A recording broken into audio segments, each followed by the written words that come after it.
Hey everyone, welcome to Monday's episode. So obviously the big news from the weekend is what's been happening with Israel and Palestine. But before we get into that, I just want to give a couple updates from last week about what's been happening in Congress, especially after the McCarthy debacle. And I also want to clarify the White House stance on suddenly deciding to go ahead with border wall construction, because all of this is actually relative to what's going on in the rest of the world. So, in terms of our shit show Congress, drama continues. Business Insider reported on Saturday that after McCarthy was ousted from his position as House Speaker, there was a group of 45 GOP lawmakers who are demanding changes to House rules. And they apparently got together and they all signed a letter saying that they were, quote, ashamed and embarrassed by what happened on the floor last week. And they refused to allow the 8 members who abandoned and undermined our conference to dictate every outcome in policy and personnel for the remainder of this Congress, including the upcoming selection of Speaker of the House, end quote.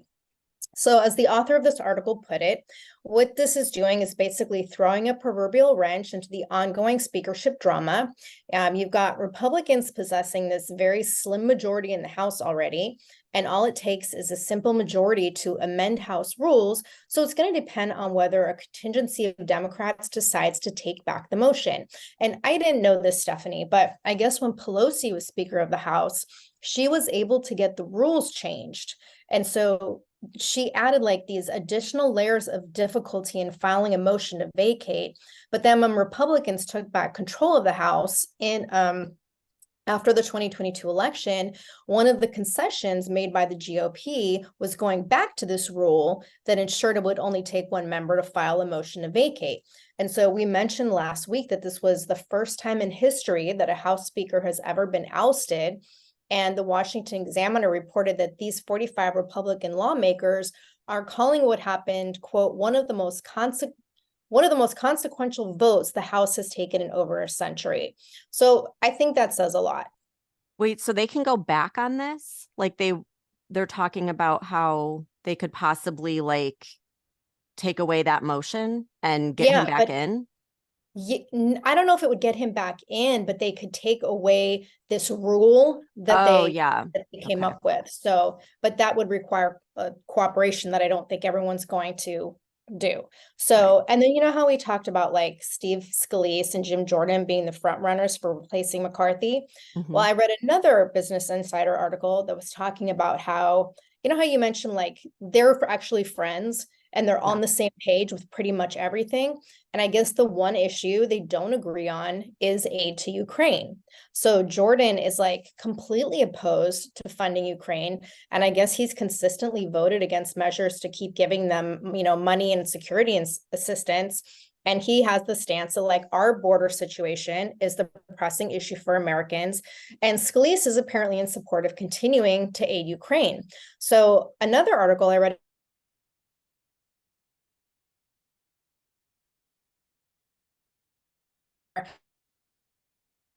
Oh, no, you're freezing.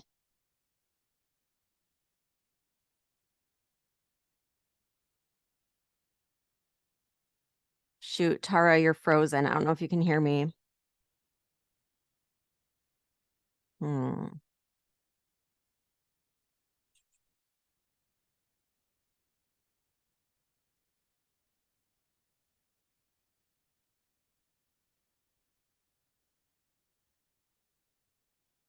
Oh, There you're you are. back. Yeah. Okay. How much of that did you Okay, miss? so you stopped at where you said you were like getting into the sentence that said an article in Politico speculated. So it was right Hmm. after while Scalise is in support of continuing aid to Ukraine.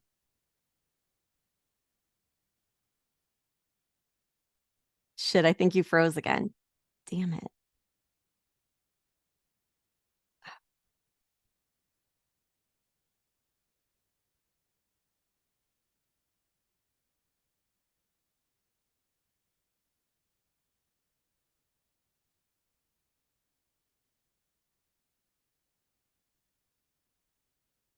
It keeps freezing.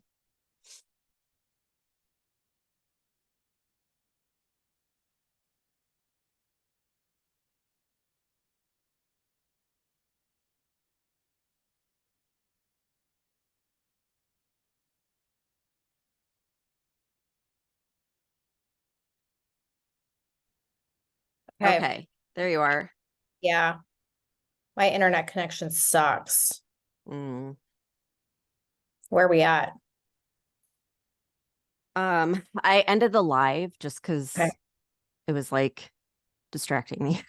I can't Okay. multitask. So same thing, like I didn't hear anything you said. So just pick up after that line where you said is apparently in support of continuing to aid Ukraine. Okay. Okay, so Jim Jordan has consistently voted against measures to keep giving Ukraine money and security assistance, and he believes that protecting our own border is the most pressing issue for Americans, while Scalise is apparently in support of continuing to aid Ukraine. So I was reading an article in Politico that was speculating that if Jordan getting the position is probably going to hinge on him making a deal with Matt Gaetz to stop giving aid to Ukraine. But if he's pressured and caves like McCarthy did, then he faces basically the same position of getting ousted. So it's like everything is still up in the air for now. And we're just going to have to wait and see how this shit show unfolds. Great.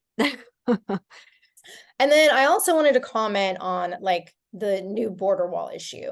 So, we talked, I think it was on Friday, about how the Biden administration announced a total reversal in their previous stance on border security and suddenly decided to start building a wall. And so when that happened, Republicans were super excited and the Democrats were crying. And if you didn't listen to this episode, both Stephanie, and I were questioning this motive because this move by Biden is just shady as fuck. But what specifically did Biden say about his reasons for deciding to suddenly construct a border wall? Well, I read in the Daily Caller that Biden told reporters he tried to get his administration to redirect the money, but under the law, he can't. So specifically, he said, quote, "The border wall money was appropriated for the border wall. I tried to get them to reappropriate, to redirect that money. They didn't, they wouldn't. In the meantime, there's nothing under the law other than they have to use the money for what it was appropriated for. I can't stop that." End quote. So the reporter then asked Biden if he thinks the border wall is effective, and his only response was to say no. And so KJP, in her typical style of a no response, she made a press statement saying, quote, "What I can tell you is that this is a law that we're complying with. We've asked Congress multiple times to reappropriate this. This is not the way we believe is going to be effective here." So clearly they don't want to build the wall, right? And so when this news comes out, AOC totally slammed Biden for this decision.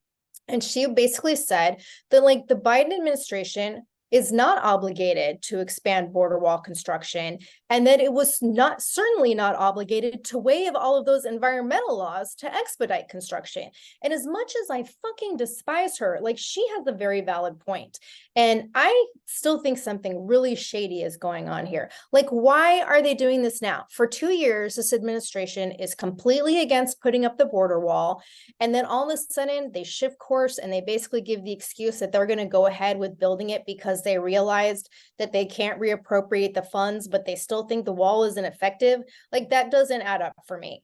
Don't you think this is weird?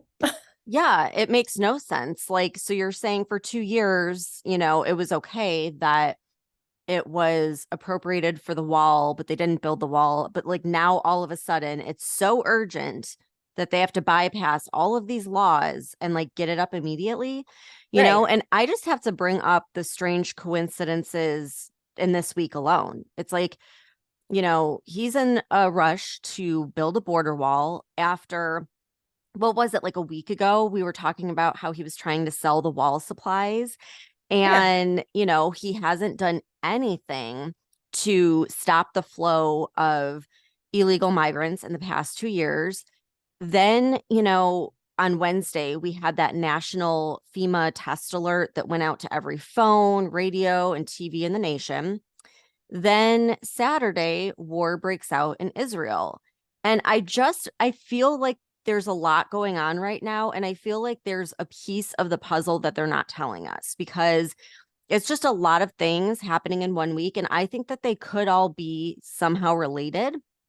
Um, like, is it a coincidence that there was a huge surge of men illegally crossing into Europe this past week? Are the men that have been coming into America part of the same group?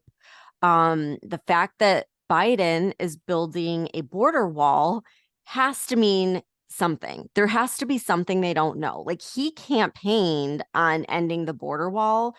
He's not going to all of a sudden change that, like, while he's trying to campaign again to remain president. So, like, there is definitely something going on to where they feel they need to build this ASAP. And I just wish that we knew what that was.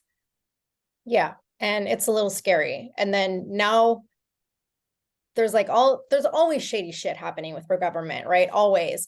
But when you take a look at like what's happened with Israel and Palestine this weekend, it's becoming even more apparent. Like, I don't think we've ever talked about the tensions between Israel and Palestine, but if I'm for anyone who has not been paying attention to the news, a Palestinian terrorist group called Hamas took control of the Gaza Strip back in 2007. And like since then, they've had this ongoing conflict. And then on Saturday, Hamas executed this supposedly unprovoked attack on Israel. And they launched thousands of rockets from the Gaza Strip into Israel. And this is being considered the most intense attack on Israel in years. Yeah, I was really surprised because I woke up to this on Saturday and almost immediately, when I was looking at this, I saw that the Israeli Prime Minister Benjamin Netanyahu declared a state of war after these attacks had happened. And he announced that he was mobilizing Israeli forces to strike back, saying, quote, I am initiating an extensive mobilization of the reserves to fight back on a scale and intensity that the enemy has so far not experienced. The enemy will pay an unprecedented price, end quote. Yeah, and I know Israeli media outlets, like as of Sunday afternoon, they were reporting over 300 Israelis have been killed, including children. There's over 1,400 people that have been injured. I saw other reports of over 600 deaths.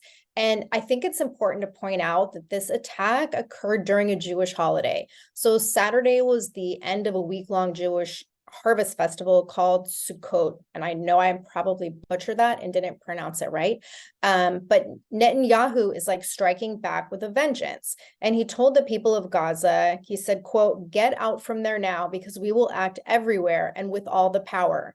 And basically the Israeli military is going to turn all Hamas hiding places in Gaza into rubble. Like, he's not fucking around. And I guess this is the first time Israeli has declared war since the 1970s. Yeah. And just to give a little bit of context around this, since we really haven't talked much about it, Gaza is a small part of Palestine under control of the paramilitary group Hamas, like you said. And Israel ended up sending fighter jets to bomb the Hamas target and mobilized ground forces. They attacked 17 of the military compounds and then 4 of the military Hamas headquarters. And the Hamas military took Israeli citizens and soldiers as hostages and shared some very disturbing footage of them. Sunday morning, Secretary of State Antony Blinken made an announcement and he said, quote, we have reports that several Americans may be among the dead. We've seen reports about hostages and we're very actively trying to verify them, end quote. And then you have this video going around of Iran's parliament chanting death to Israel, death to America, that's making its rounds all over the internet. And these are the people that Biden just released $6 billion to last month. And I would really like to know how many of the military aged men that have poured into our country over the past 2 years were from these areas. Like, it's very concerning. And then you have Senator Marsha Blackburn saying, quote, just weeks ago, the Biden administration handed over $6 billion to Iran, and today innocent Israelis were murdered by Iran-backed terrorists. We must continue to support our strongest ally in the Middle East and their right to defend themselves against these unprovoked, horrific attacks, end quote. Okay, but here's the question. is Israel really still our strongest ally in the Middle East? Because even CNN is reporting that there have been like these strained ties between Biden and Netanyahu for a while now. And this all goes back to, I think it was in July, there was an incident like Netanyahu is attempting like he was attempting to overhaul the judicial system in the government, and Biden was very forcefully speaking out against it, and he was basically trying to pressure Netanyahu into not doing the changes that Biden didn't like. And they have very can't speak, differing views on what democracy is. And Biden basically told Netanyahu that if he passed the legislation, it was going to risk the relationship between the US and Israel. And I guess Biden sat down with a New York Times reporter back in July and talked about this whole thing. And the reporter's take on it was basically that, like, okay, if we're not seen to share that democratic value, it's going to be difficult to sustain the special relationship that Israel and America have enjoyed for the last 75 years for another 75 years. And so after that disagreement, their relationship has been strange. Biden did not invite him to the White House. He delayed any kind of face-to-face meeting until they had to meet at the UN meeting in New York last month. And then I also read, I think it was a Politico article, that while Republicans have been pressuring Biden to do more to support Israel and weaken Iran, you've got the progressive Democrats who want him to be tough on Israel, and because of their supposed, anti-democracy stance. So where does the Biden administration really stand on what's happening? And then just hours after the attack, the Democratic Socialists of America, which we've talked about this group a couple of weeks ago. This is the party with 6 members of Congress, including Cori Bush, Rashida Tlaib, Ilhan Omar, Jamal Bowman, and AOC are all part of this party. And the Democratic Socialists of America's response was to host a, quote, all out for Palestine rally in Times Square on Sunday. And the organizers told people to wear masks so they wouldn't be recognized or identified. So is the relationship between Israel and the United States really anywhere near as strong as it used to be? Or has Biden totally fucked that up, just like he fucks up everything else? Of course he fucked it up. It's like just when you think he can't screw up any more than he already has on the world stage, he does it again. Like, and this has to be on purpose. Like, I don't know how someone can screw up at this level this quickly. It's just unbelievable. Trump took to Truth Social to slam Biden's incompetence, saying, quote, Joe Biden's ineptitude, weakness, and incompetence has led to this horrible attack on Israel, and it'll only get worse. Just 4 years ago, we had the signing of the historic Abraham Accords, and today we have an attack on Israel. What a difference a president makes, end quote. He's absolutely right. 2 years ago, we had peace in the Middle East, something I never thought I would see in my lifetime. Now we have this war breaking out, and we have Iran making a nuclear weapon, along with the Taliban getting $84 billion worth of our military equipment as a result of Biden's botched Afghanistan withdrawal. And I just want to make the point that Trump is the guy who the media was so worried about, saying that he'd get us into a nuclear conflict. Yet while he was president, not only did our enemies like North Korea, China, and Russia stay at bay with no provoked attacks or threats, but there were peace deals being made all around the world. And now under Biden, who was portrayed as this like sweet old grandpa type that has a ton of foreign relations experience, we're dealing with the Ukraine war. China is making a lot of threats. There's an invasion at our own border, and now this. So I think we know who the real warmonger is. And then you have Donald Trump Jr., who tweeted or X'd, I don't know how we're saying that now. But he said, quote, every single disaster they said would happen under Trump is happening under Biden's radical leftist government. Every single one, end quote. And then he also tweeted, how is it that I've seen more videos out of this war in Israel in a few hours than I have from Ukraine in almost 2 years, end quote. Like, that's a really good point. Yeah. Saturday morning, like I said, from the moment I woke up until the moment I went to bed, all of my social media accounts were flooded with video of what was happening in Israel. And I mean, horrendous videos going around of women being taken and held hostage, people being killed, bombs going off. Yet we haven't seen hardly any video at all of what's going on in Ukraine over the past 2 years. Like, isn't that strange? Like, I never thought about it until now seeing all these videos in Israel. And I think that's really weird. And I also want to reiterate what Trump had said in that CNN interview this year when he was asked about the Ukrainian war. He said he wants people to stop dying. He didn't look at it as winning or losing. He simply wanted the dying to stop. And I also want to read the statement that Trump made on September 11th of this year. He said, "Can you believe that crooked Joe Biden is giving $6 billion to the terrorist regime in Iran? That money will be used for terrorism all over the Middle East and indeed the world. This incompetent fool is absolutely destroying America. He had the audacity to announce this terrible deal today, September 11th. To pay for hostages will lead to kidnapping, ransom, and blackmail against Americans across the globe. I freed many dozens of our people from various unfriendly countries and never paid a dime." And you know what? That's the difference between a strong leader and a weak one.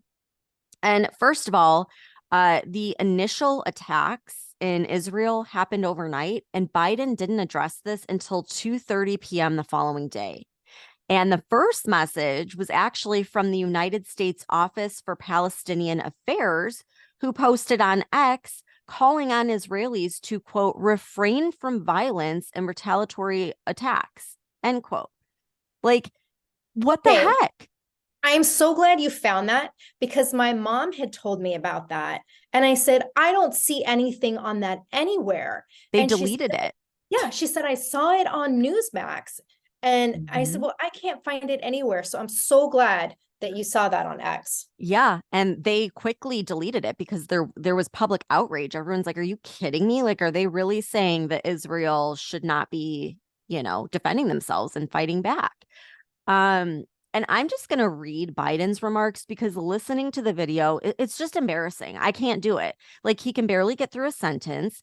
He sounds like he's about to fall asleep at the podium. And as usual, he scurries away before answering any questions. Like, a new war has broke out and he won't answer a single question from reporters. It's unbelievable.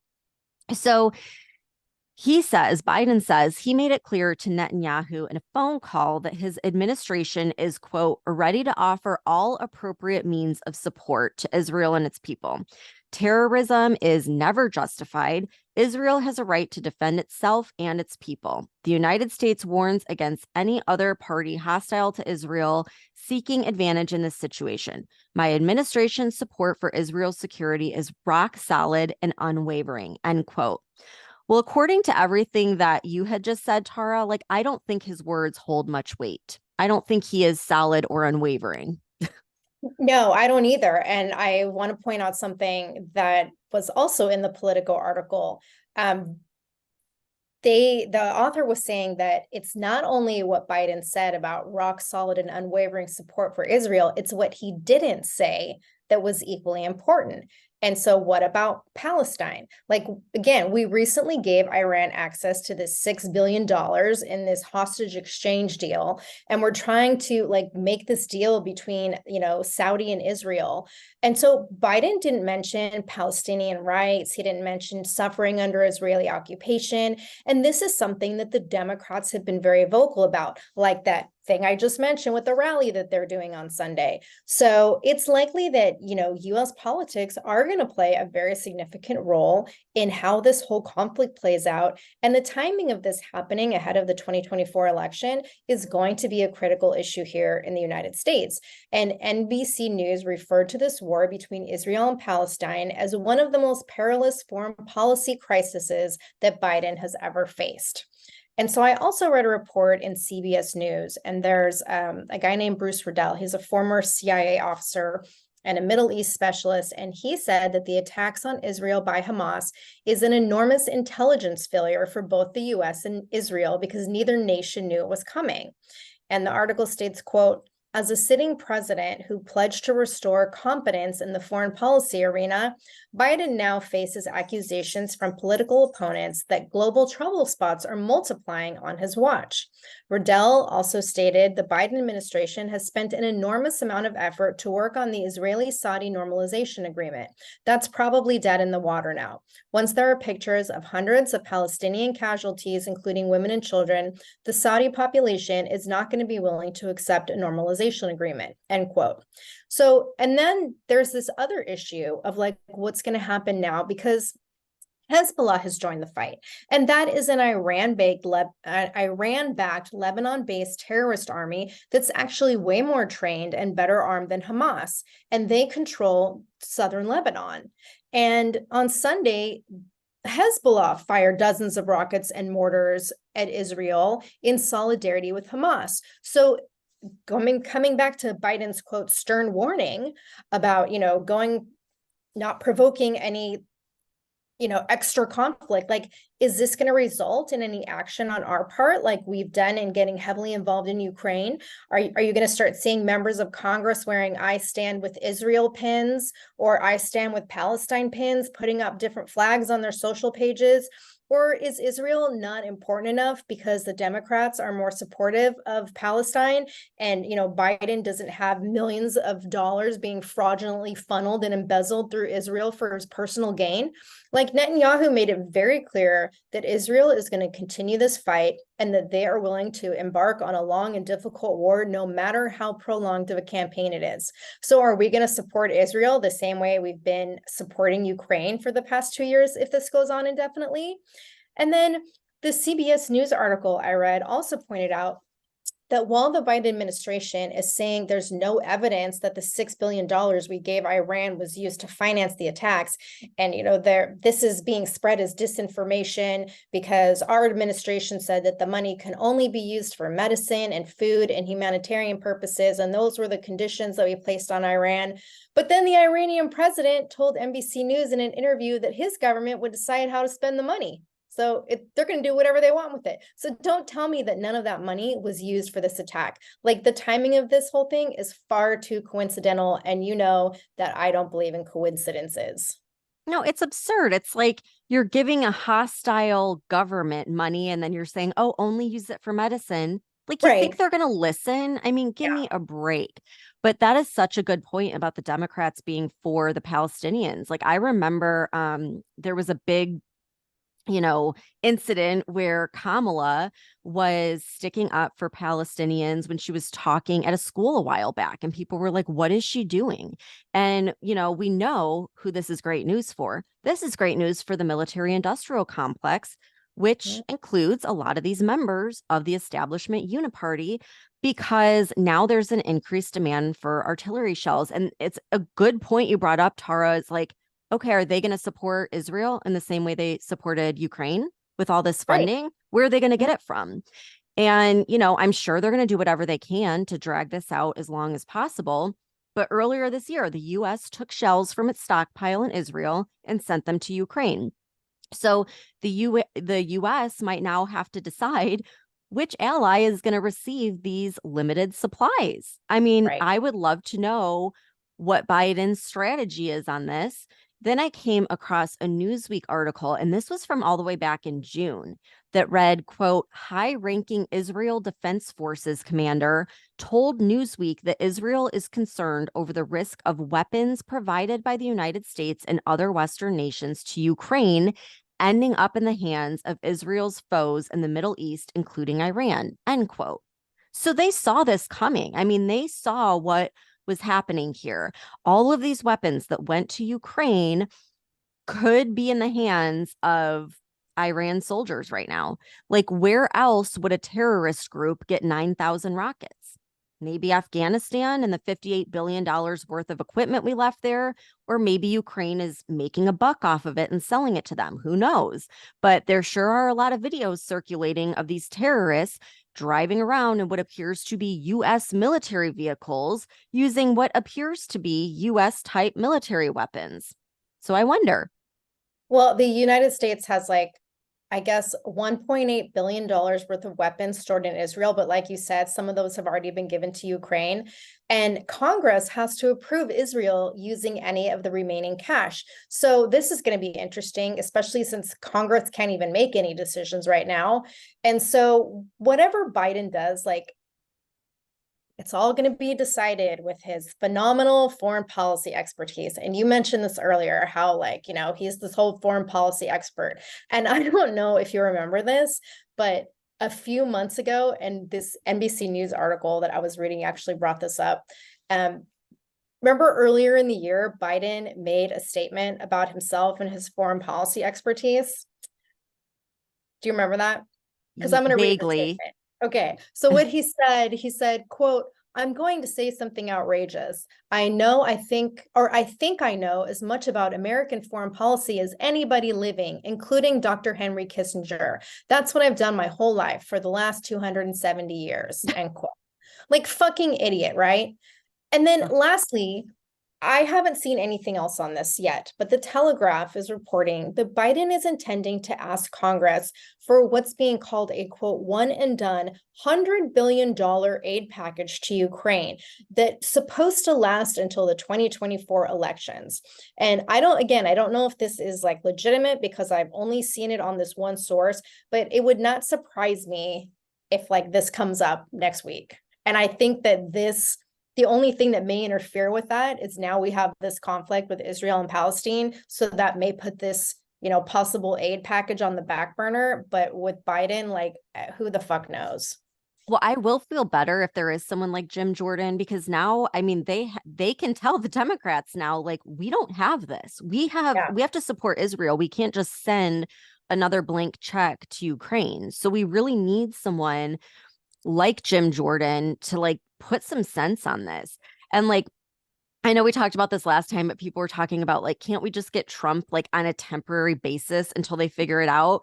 I'm like, I would love to see someone that like actually, is strong and respected in the world, like get in there for a little bit to try to figure this out, because this is not good territory that we're in.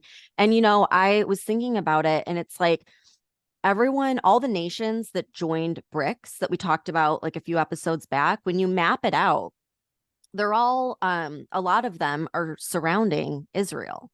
And the only country that is somewhat, on, I guess, more the side of like the UN, I don't know that they're really on Israel's side, is Turkey. And what happened recently that I didn't know about, because no one's talking about it other than like Newsweek, was that the US shot down Turkey's armed drones just recently, just like Yes.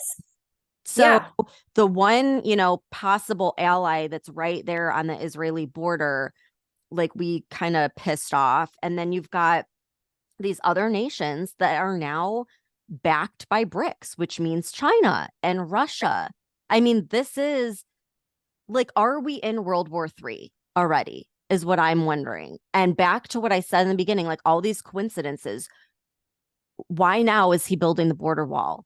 Why now is FEMA doing a national emergency test for the second time in history?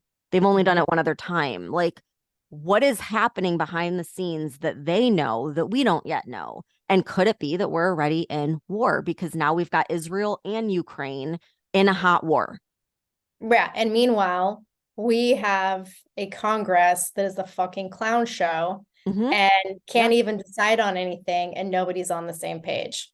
Right. And I mean, you guys know how I am with like the TikToks. Like, I know I take everything with a grain of salt, but I do like hearing from people that are there in Israel, and there are a ton of them posting videos and what's going on. And one guy made a really good point. He's like, all of these attacks and bombs, and he was showing like in the city what was happening. He's like, this didn't come from outside. This came from inside. Like, there are people inside that, were here already.